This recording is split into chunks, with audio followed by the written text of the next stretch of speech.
جی مفتی صاحب، یہاں پہ اس سوال کا جواب دیجیے گا کہ جو ایکسیڈنٹ ہو جاتے ہیں، خون نکل آتا ہے بندے کا، دانتوں کا کسی بندے کو مسئلہ ہوتا ہے، اسے دانتوں میں سے خون نکل آتا ہے، مسواک کرنے سے یا برش کرنے سے خون نکلتا ہے، تو اس صورت میں کیا روزہ باقی رہتا ہے یا ٹوٹ جاتا ہے؟ چوٹ لگنے کی صورت کے اندر اگر یا کسی بندے کو دانے وغیرہ نکلے ہوئے ہیں جسم کے اوپر اور اس کے جسم سے پیپ نکلتی رہتی ہے، یا چوٹ لگتی ہے اور اس کے جسم سے خون وغیرہ نکلتا ہے، اس کا دانتوں کا مسئلہ ہے اور دانتوں سے خون نکلتا رہتا ہے، اس سے بندے کے روزے کے اندر کوئی فرق نہیں پڑے گا، بندے کا روزہ بالکل صحیح سلامت ہے۔ لہٰذا اگر وہ چوٹ نکلنے سے اگر کوئی پٹی وغیرہ بھی کروا لیتا ہے اور اوپر کوئی دوائی وغیرہ بھی لگوا لیتا ہے تو اس سے اس کے روزے کے اندر کوئی فرق نہیں پڑے گا، خون نکلے، پیپ نکلے، دانتوں سے کسی قسم کا کوئی بھی مواد نکلے، اس سے بندے کا روزہ نہیں ٹوٹے گا، بندے کا روزہ صحیح سلامت رہے گا۔ احتلام سے بھی کیا روزہ ٹوٹ جاتا ہے؟ دیکھیں کہ اگر کوئی بندہ سویا ہوا ہے اور یا ویسے ہی اسے کوئی بیماری، یہ مرض تھا، تو ویسے خود بخود اگر لیٹے ہوئے سوئے ہوئے اگر بندے کو ہو جاتا ہے ناپاک بندہ اور جنبی ہو جاتا ہے خود بخود، اس سے بندے کے روزے کے اندر کوئی فرق نہیں آئے گا، بندے کا روزہ بالکل قائم رہے گا۔ لیکن اگر اپنی بیوی کے ساتھ یا کسی بھی غیر محرم کے ساتھ کچھ ایسی حرکات کرتا ہے کہ اس کی حرکات کے اندر شہوت پائی جاتی ہے، وہ ہاتھ کے ساتھ چھونا ہو، وہ کسی بھی باتوں کے اندر شہوت آ جائے اور شہوت کے ذریعے سے اگر اس بندے کا احتلام ہو جاتا ہے، بندہ ناپاک ہو جاتا ہے، تو پھر بندے کا روزہ بالکل ٹوٹ جائے گا۔ یا کوئی ایسی ویسی بےہودہ حرکت کرتا ہے، اس سے بھی انسان کا روزہ جو ہے وہ ٹوٹ جائے گا۔ اور اس کے غسل کے لحاظ سے یہ ہے کہ اگر ایک بندہ صبح سحری کے وقت اٹھا ہے اور وہ دیکھتا ہے کہ وہ ناپاک ہے اور ادھر دوسری طرف گھڑی کی طرف جب نظر کرتا ہے تو پھر ٹائم صرف اتنا ہے کہ سحری کر لی جائے، یہاں پہ شریعت یہ کہتی ہے کہ صرف وضو کر کے وہ بندہ سحری کر لے اور سحری کرنے کے بعد وہ بندہ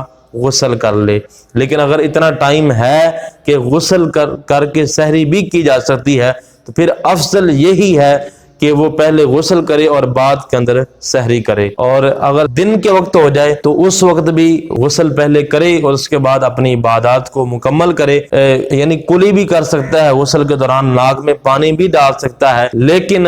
ناک کے اوپر پانی کھینچنا یا غرارے کرنا اگر یہ کرے گا اور پانی اگر اندر چلا گیا اس سے بندے کا روزہ ٹوٹ جائے گا۔ لہذا کلی کرنے کی اجازت دی گئی ہے، ناک میں پانی ڈالنے کی اجازت دی گئی ہے، لیکن غرارے کرنے کی اور ناک کے اندر پانی اوپر کھینچنے کی اجازت جو ہے وہ نہیں دی گئی۔ اچھا مفتی صاحب، یہ بات بتائیے گا، تو کچھ لوگ نہر پہ نہانے چلے جاتے ہیں تو وہاں پہ کودتے ہیں، چھلانگیں لگاتے ہیں، اس صورت میں کچھ کانوں میں بھی پانی چلا جاتا ہے، ناک میں پانی چلا جاتا ہے، غوطہ لگ جاتا ہے، تو ایسی صورت میں بتائیے گا کیا ان کا روزہ باقی رہتا ہے؟ ہاں جی، یہ بہت ہی اہم مسئلہ ہے کہ شریعت نے منع کیا ہے کہ کوئی ایسا کام نہیں کرنا کہ جس سے انسان کے جسم کے اندر کوئی چیز داخل ہو جائے، اگر داخل ہوگی بندے کا روزہ جو ہے وہ ٹوٹ جائے گا۔ اگر کوئی بندہ اسے بتایا گیا ہے کہ نہر کے اندر اگر آپ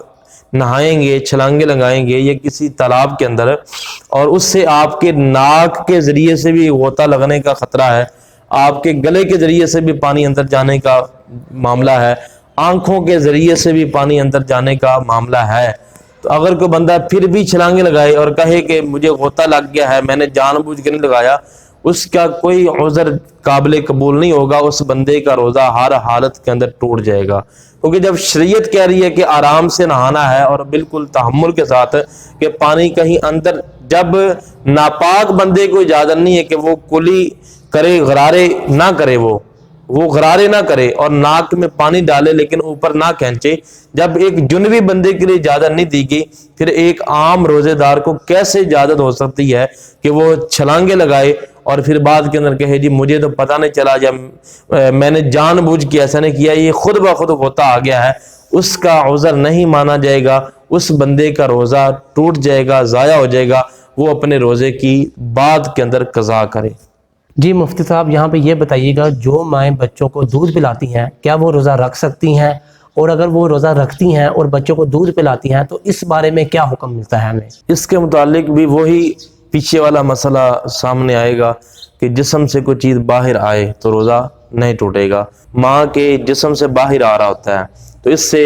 عورت کے روزے کے اندر کوئی فرق نہیں پڑے گا، اس کے اوپر روزہ رکھنا فرض ہے، وہ روزہ بھی رکھے، اپنے بچے کو دودھ بھی پلائے، حتیٰ کہ اگر کوئی ایسی عورت ہے اس کا میاں سخت ہے، اسے مارنے پیٹنے والا ہے، اس کے اوپر ظلم زبردستی کرتا ہے، اگر کوئی کھانے کے اندر مرچ زیادہ ہو جائے یا کھانے کے اندر نمک زیادہ ہو جائے، اس سے وہ مارنا شروع کر دیتا ہے یا اس کے اوپر ظلم کرتا ہے، تو علماء کرام نے تو اس کی بھی اجازت دی ہے شریعت نے کہ وہ اگر کھانا کا ذائقہ چیک کرنا چاہے کہ اس کے اندر نمک ہے یا اس کے اندر مرچیں زیادہ تو نہیں ہے، اس کی بھی اجازت دے دی گئی ہے، اس سے بھی اس کا روزہ نہیں ٹوٹے گا۔ لیکن یہاں پہ ایک قابل غور بات یہ ہے کہ اگر وہ کھانے کا ٹکڑا کوئی ایک دال یا کوئی چنا چیک کرتی ہے، ایک سبزی کا ٹکڑا چیک کرتی ہے، تو وہ صرف چیک کرے، اسے منہ میں محسوس ہو جائے گا کہ نمک ہے یا نہیں، آگے اس کو پھر نگلنے کی ضرورت نہیں ہے، وہ پھر اسے باہر پھینک دے، آگے نگلنا نہیں ہے، صرف ذائقہ چیک کرے، اسے محسوس ہو جائے گا کہ نمک پورا ہے، مرچیں پوری ہیں، جب محسوس ہو جائے پھر وہ جو اس نے منہ کے اندر ڈالا ہے اسے باہر تھوک دے، اندر نہ نگلے، ورنہ اس کا بھی روزہ جو ہے وہ ٹوٹ جائے گا۔ لاک ڈاؤن کی وجہ سے لوگ گھروں میں بیٹھے ہوئے ہیں اور وہ وقت گزارنا چاہتے ہیں، اور وہ وقت کیسے گزارتے ہیں؟ وہ لوڈو کھیلتے ہیں، آن لائن لوڈو کھیل لی، فیس بک پہ اپنا ٹائم گزار لیا، یا ایسی سوشل میڈیا پہ اپنا وقت گزار رہے ہیں۔ اس کا بتا دیجیے گا کہ یہ لوڈو کھیلنا، یہ فلمیں دیکھنا یا اپنا سوشل میڈیا کے اوپر وقت گزارنا، یہ کس حد تک جائز ہے اور کس حد تک نہیں جائز؟ اکثر لوگ یہ مسئلہ پوچھتے ہیں کہ ٹائم پاس کرنے کے لیے، ٹائم گزارنے کے لیے ہم لوڈو کھیلتے ہیں یا ہم تاش کھیلتے ہیں یا ہم کوئی ڈرامہ وغیرہ لگا کے بیٹھ جاتے ہیں، تو اس کے متعلق آپ کچھ ارشاد فرما دیں۔ میں یہ کہتا ہوں کہ یار اگر آپ ٹائم پاس کرنے کے لیے لوڈو کھیل رہے ہیں تو آپ ٹائم پاس کرنے کے لیے آپ اللہ کا ذکر کیوں نہیں کرتے؟ آپ قرآن کی تلاوت کیوں نہیں کرتے؟ آپ کوئی اچھا عمل کیوں نہیں کرتے؟ آپ نے کوئی برا عمل کیوں کرنا ہے؟ اس کا جواب قرآن سے طلب کریں۔ تو قرآن بھی ہمیں یہی کہتا ہے کہ اللہ تبارک و تعالیٰ فرماتا ہے بسم اللہ الرحمن الرحیم وما خلقت الجن والانس الا لیعبدون۔ اللہ تعالیٰ فرماتا ہے کہ ہم نے انسان کو اور جنوں کو صرف اس لیے پیدا کیا ہے۔ قرآن کے الفاظ ہیں، اللہ فرماتا ہے کہ ہم نے پیدا ہی اسی لیے کیا ہے کہ یہ ہماری عبادت کریں۔ جب قرآن کے اندر اللہ تبارک و تعالیٰ فرما رہا ہے کہ ہم نے پیدا ہی انسان کو اپنی عبادت کے لیے کیا ہے، تو یہاں پہ پھر سارا معاملہ ہی ختم ہو جاتا ہے، ہر چیز واضح ہو جاتی ہے کہ ہمیں اللہ تعالیٰ نے اپنی عبادت کے لیے پیدا کیا ہے، تو ہم فارغ وقت کے اندر اللہ تعالیٰ کی عبادت کیوں نہیں کرتے؟ لہٰذا پتہ چلا کہ دنیاوی کام کے لیے ہمارے دلوں کا مطمئن ہونا اور اللہ کی عبادت کو ہمارا دل نہ کرنا، یہ اس بات کی دلیل ہے کہ ہمارے ایمان کس قدر کمزور ہو چکے ہیں۔ لہٰذا یہ ہم بار بار مثالیں سنتے ہیں کہ داتا علی حجویری انہوں نے اتنی عبادات کی، ان کا یہ مقام ہے، بابا فرید کا یہ مقام ہے۔ اگر آپ ان کی زندگی اٹھا کے دیکھ رہے ہیں تو آپ کو ان کی زندگی کے اندر کوئی ایسا پہلو ملے گا نہیں کہ جس کے اندر انہوں نے اپنی زندگی کا ایک لمحہ بھی فضول کام کے اندر گزارا ہو۔ تو لہٰذا فلم ڈرامے دیکھنے سے یا لوڈو تاش کھیلنے سے بہتر یہ ہے کہ آپ سو کے اپنا وقت گزار لیں، لیکن ان کاموں کے کرنے سے اپنے روزے کو ضائع نہ کریں۔ میرے حضور صلی اللہ علیہ وسلم فرماتے ہیں کہ کچھ لوگ ایسے ہوتے ہیں کہ جو روزہ رکھنے کے باوجود، سارا دن بھوکا رہنے کے باوجود، اتنی مشقت اٹھانے کے باوجود آقا فرماتے ہیں کہ لوگوں کو شام کو جب افطاری کا وقت آتا ہے انہیں بھوک کے علاوہ اور کچھ بھی حاصل نہیں ہوتا، یعنی انہیں نیکی کا ایک ذرہ بھی نہیں ملتا۔ وجہ کیا ہوتی ہے کہ نہ وہ بد نگاہی چھوڑتے ہیں، چاہے وہ فلم کے اوپر، فلم کے لحاظ سے بد نگاہی ہو یا گانے کے لحاظ سے بد نگاہی ہو، نہ وہ بیہودہ کلام چھوڑتے ہیں، نہ وہ بیہودہ کام چھوڑتے ہیں۔ تو حضور فرماتے ہیں کہ اللہ کو ان کی بھوک کی کوئی ضرورت نہیں ہے، لہذا یہ لوگ رات تک بھوکا رہ کے بھی کچھ بھی نہیں حاصل کر سکتے، یہ خالی کے خالی رہتے ہیں، ان کے دامن کے اندر نیکی کا ایک ذرہ بھی نہیں آتا۔ آپ اللہ تعالیٰ کا ذکر کر لیں، اگر نہیں آپ کا موڈ ہے تو آپ سو کے گزار لیں، لیٹ کے گزار لیں، باتیں آپس کے اندر کر کے گزار لیں، لیکن بیہودہ کوئی بھی کام نہ کریں ورنہ ہمارا روزہ۔ مفتی صاحب یہ بتائیے گا کہ ہم کوئی بھی کام کرتے ہیں اس کی جو دعا مانگتے ہیں وہ بعد میں مانگتے ہیں، جیسے ہم کھانا کھاتے ہیں، کھانا کھانے کے بعد دعا مانگتے ہیں، اور نماز پڑھتے ہیں، نماز پڑھنے کے بعد دعا مانگتے ہیں۔ اسی طرح جب ہم سحری کرتے ہیں، سحری کے بعد دعا کرتے ہیں۔ لیکن جب افطاری کا ٹائم آتا ہے، افطاری کے ٹائم پہ یہ دیکھا گیا ہے کہ جو لوگ ہوتے ہیں وہ افطاری کی دعا پہلے مانگتے ہیں اور اس کے بعد روزہ افطار کرتے ہیں۔ تو اس کے بارے میں بتائیے گا کہ اس کی کیا حقیقت ہے؟ جی بالکل، یہ سنت کے خلاف ہے۔ نماز پڑھتے ہیں دعا بعد میں ہے، آپ کھانا کھاتے ہیں دعا بعد کے اندر ہے، تو اسی طرح سحری کرتے ہیں تو دعا بعد کے اندر ہے۔ تو ایسے ہی جب ہم افطاری کرتے ہیں تو لوگ پہلے دعا کرتے ہیں اور افطاری بعد کے اندر کرتے ہیں، تو یہ سنت کے خلاف ہے۔ سنت یہ ہے کہ جب آپ افطاری شروع کریں تو بسم اللہ الرحمن الرحیم پڑھ کے، جس طرح ہم کھانے سے پہلے پڑھتے ہیں، تو ایسے ہی جب ہم افطاری شروع کرنے لگیں تو ہمیں بسم اللہ الرحمن الرحیم پڑھ کے ہمیں کھجور کھا لینی چاہیے، افطاری کر لینی چاہیے۔ اور جو یہ دعا ہے اللہم انی لک صمت وبک آمنت وعلیک توکلت وعلی رزقک افطرت، اس کا ترجمہ بھی یہی ہے کہ اے اللہ میں نے تیرے لیے روزہ رکھا، تیرے اوپر ایمان لایا، اور وعلیک توکلت، اور تیرے اوپر میں نے بھروسہ کیا، اور تیرے دیے ہوئے رزق میں سے ہی میں نے افطار کر لیا۔ یہ نہیں اس کا ترجمہ کہ افطار کرتا ہوں یا کرنے لگا ہوں، یہ ترجمہ ہے کہ میں نے تیرے دیے ہوئے رزق میں سے افطار کیا۔ تو کیے سے مراد یہ ہے کہ پہلے یہ عمل ہو چکا ہے، اس واسطے یہ جو دعا ہے یہ افطاری کے بعد ہمیں کر کے پھر ہمیں یہ دعا مانگنی چاہیے، اور افطاری جب ہم شروع کرنے لگیں تب ہمیں بسم اللہ الرحمن الرحیم پڑھنا چاہیے، یا بسم اللہ وعلی برکت اللہ میں پڑھنا چاہیے۔ تو صاحب یہاں پہ لاسٹ میں بہت ہی اہم سوال ہے، ہم بچپن سے سنتے آ رہے ہیں کہ جب ہم صبح سحری کے لیے اٹھتے ہیں، اور سم ٹائم ایسا ہوتا ہے کہ ہم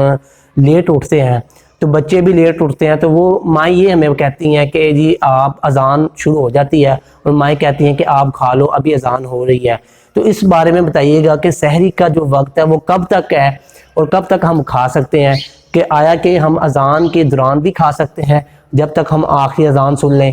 اس کے بارے میں ہمیں آگاہ کیجیے گا، یہ سب سے اہم مسئلہ ہے۔ اذان تک کھانا، اس مسئلے کو سمجھنے سے پہلے یہ سمجھ لینا ضروری ہے کہ جب ہم یہ جو سحری کا ٹائم ہے نا، یہ جب ختم ہوتا ہے تو تبھی اذان کا وقت جو ہے وہ شروع ہو جاتا ہے۔ مثال کے طور پہ آپ اگر کسی جگہ پہ سفر کر رہے ہیں تو رستے کے اندر آپ کو یہ لکھا ہوا ملے گا کہ آغاز تھانہ حدود، اس علاقے کا ذکر کیا جائے گا کہ یہاں سے اس تھانے کا آغاز ہو رہا ہے۔ آگے کچھ سفر کریں گے تو آپ کو دوسرا بورڈ یہ ملے گا کہ اختتام تھانہ حدود، اسی علاقے کے تھانے کا اختتام جو ہے وہ ہو چکا ہے۔ اب اگر ایک تھانے کا اختتام ہوگا تو تبھی تو دوسرے تھانے کا آغاز جو ہے وہ ہوگا۔ اگر ایک تھانے کا اختتام ہی نہیں ہوتا پھر مطلب یہ ہے کہ پھر اگلا کوئی تھانہ ہے ہی نہیں۔ تو اسی طرح یہاں پہ سحری کے حدود ختم ہوں گی تبھی تو نماز کی حدود شروع ہوں گی۔ اگر کوئی بندہ اعلان کے بعد جب یہ اعلان کر دیا جائے کہ سحری کا ٹائم ختم ہو گیا ہے، ایک لقمہ بھی کھائے گا اس بندے کا روزہ ضائع ہو جائے گا، وہ بندہ پھر روزہ جو ہے وہ نہ رکھے، وہ سارا دن پھر کھاتا پیتا رہے۔ اذان کا کوئی جواز موجود نہیں ہے کہ اذان کے ختم ہونے تک جو ہے اس کا ٹائم ہوتا ہے، یا جب تک دوسری اذانیں ہوتی رہیں گی تب تک ٹائم رہے گا۔ اس لحاظ سے تو 24 گھنٹے پوری دنیا کے اندر اذانیں ہوتی رہتی ہیں، پھر مطلب ہے کہ پھر روزے کے دوران 24 گھنٹے ہم کھا پی سکتے ہیں، تو یہ تو پھر کسی بندے کے لیے مشکل نہیں ہوگا، پھر تو کھاتا پیتا بندہ بھی روزے سے ہے۔ تو یہ بالکل غلط بات ہے، جب یہ اعلان کر دیا جائے تب سحری کا ٹائم بالکل ختم ہو جاتا ہے۔ اللہ تعالی ہمیں عمل کی توفیق عطا فرمائے۔ یہ تھے وہ سوالات اور غلط فہمیاں جو عام لوگوں کے ذہنوں میں تھی۔ یقیناً آپ کو ان سوالات کے جوابات ملے ہوں گے۔ اگر آپ کو ہماری یہ ویڈیو اچھی لگی ہو تو پلیز لائک کریں اور نیچے کمنٹس کریں، اور اگر کوئی دینی مسائل کے متعلق آپ کو کوئی سوال پوچھنا چاہتے ہوں تو نیچے کمنٹس باکس میں اپنی قیمتی رائے بھی دیں، اور ان سوالات کے جوابات بھی انشاءاللہ آپ کو نیچے کمنٹ باکس میں ملیں گے۔ نئے سوالات اور ان کے جوابات کے ساتھ ہم دوبارہ پھر آپ کی خدمت میں حاضر ہوں گے۔ تب تک کے لیے اللہ حافظ۔